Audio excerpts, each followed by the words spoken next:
Namaskar, greetings from Cosmic Yoga. Hope everyone is doing well. So we'll kick off today's session. Today we'll be covering asanas and their relationship with chakras. So let us see what asanas means. It has been said, Sthira Sukhamasanam, which means a position in which one feels comfortable. There should not be any physical discomfort while doing asanas.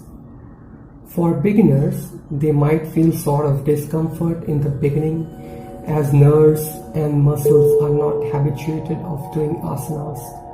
But if one practices on regular basis, then in a couple of days, the muscles get relaxed and it becomes easier to practice asanas. Asanas affect the glands, nerves, muscles and all the organs of the body. There are many physical benefits, but the most important effect is on mind. In other words, asanas are a kind of exercise by regular practice of which the body stays healthy and hardy, and many diseases can be cured. But asanas are not prescribed for general cure of diseases.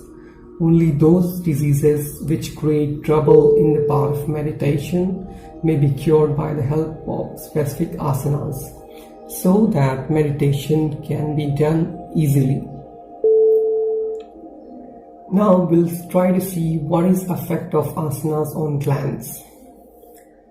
The practice of asanas places pressure on the endocrine glands, and this results in the regulation of hormones secreted from those glands.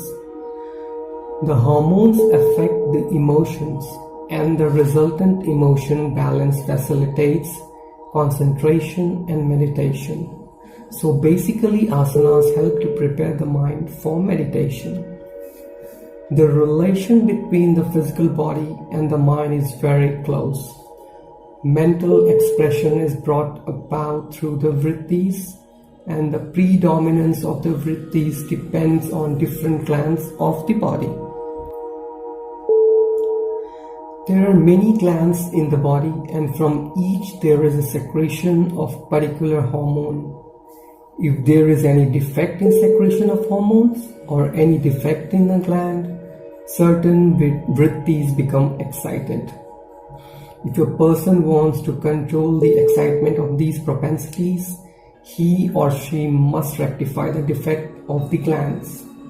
Asanas help the yoga practitioner to a large extent in this task. So asanas are an important part of meditation. There are many asanas whose form are similar to those of different animals, and therefore they are called by the name of those animals. As an example, the tortoise can easily retract its extremities. If human beings can also sit in that way for some time, they can withdraw their mind from the external world. The name of that posture is Kurmakasan, which is tortoise posture. Few others are Matsya Mudra, which is fixed posture, Kukutasana, which is cock posture, Gomukh Asana, which is cow's head posture. Here it becomes important to understand clearly demarcation between asanas and yoga. I would like to highlight a basic misconception prevailing in today's market.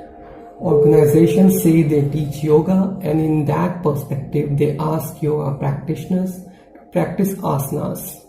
They interpret yoga as just asana practice, which is not 100% correct. In fact, asana is one of the components of Ashtanga Yoga. If one says he or she does yoga and just practices asanas, that won't suffice in reality. What is really required to be achieved through yoga can't be achieved. In true sense, if one has to become a yoga practitioner, then all the 8 limbs of Ashtanga Yoga must be considered. Each yoga practitioner has different body requirement, and hence asanas prescribed can vary from person to person.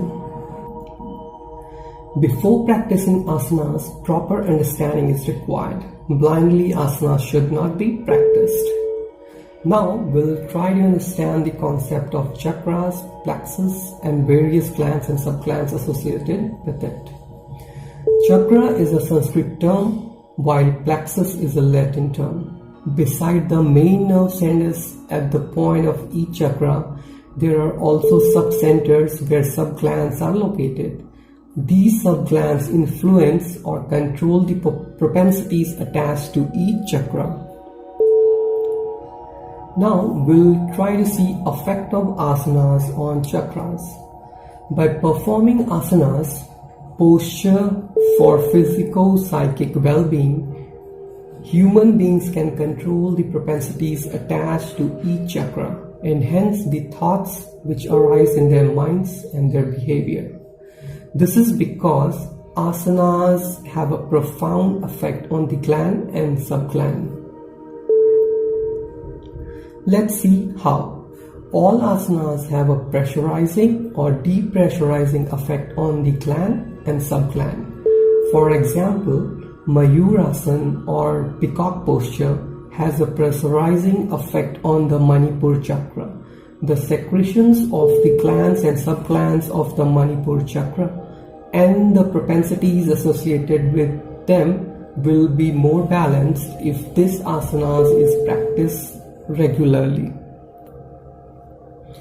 If someone has a great fear of public speaking, it means his or her Manipur chakra is weak. Through the regular practice of Mayurasana, this propensity will be controlled and fear will be eliminated. Other asanas may have a depressurizing effect on the Manipur chakra, and if these asanas are performed regularly, the glands and subglands associated with the chakra will be less active. Increased glandular secretions generally make the propensities more active and vice versa. By practicing asanas regularly, one can control the propensities and either increase or decrease their activity.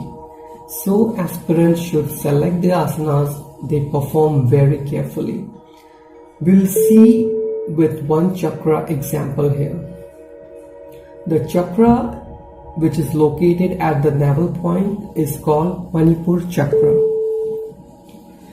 The Manipur chakra has 10 propensities associated with it.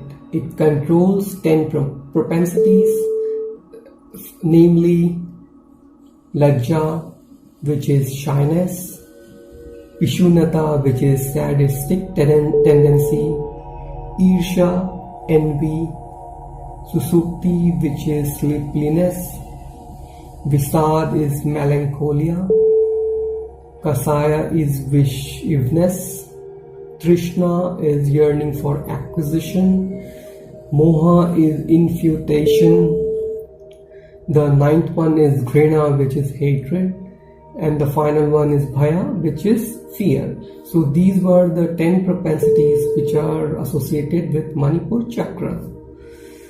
So that's all we have for today's session. We'll see more in our next session. Hope this session was useful. Thank you all for joining. Have a wonderful day. Namaskar.